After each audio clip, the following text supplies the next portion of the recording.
Hi friends, నేను టిఫిన్లోకి ఏం చేస్తున్నానంటే అండి, ఇదిగోండి రాత్రి అన్నం మిగిలింది. చక్కగా ఇప్పుడు దోశలు కానీ ఊతప్పం కానీ మంచిగా చేసుకోవచ్చు. చాలా చాలా బాగుంటాయి.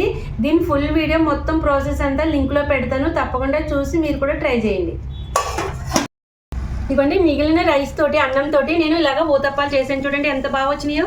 అందులోకి చింతామణి చట్నీ చేశాను. ఇప్పుడు తిని మీకు టేస్ట్ చెప్తాను.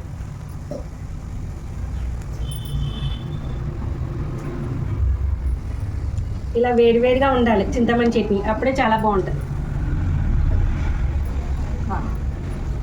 అదిరిపోయింది అబ్బా, సూపర్ అండి, చాలా చాలా బాగున్నాయి. మీరు మిగిలిన రైస్ తోటి ఇలా ట్రై చేసేయండి, సూపర్.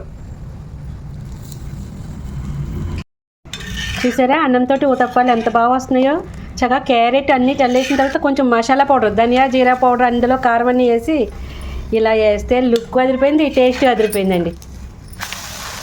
ఇది ఊతప్పం చాలా స్పాంజీ లెక్క మెత్తగా చాలా బాగుంటాయి. ఇలాగ మీరు క్యారెట్ అవి వేసుకోకుండా మామూలుగా కూడా వేసుకోవచ్చు.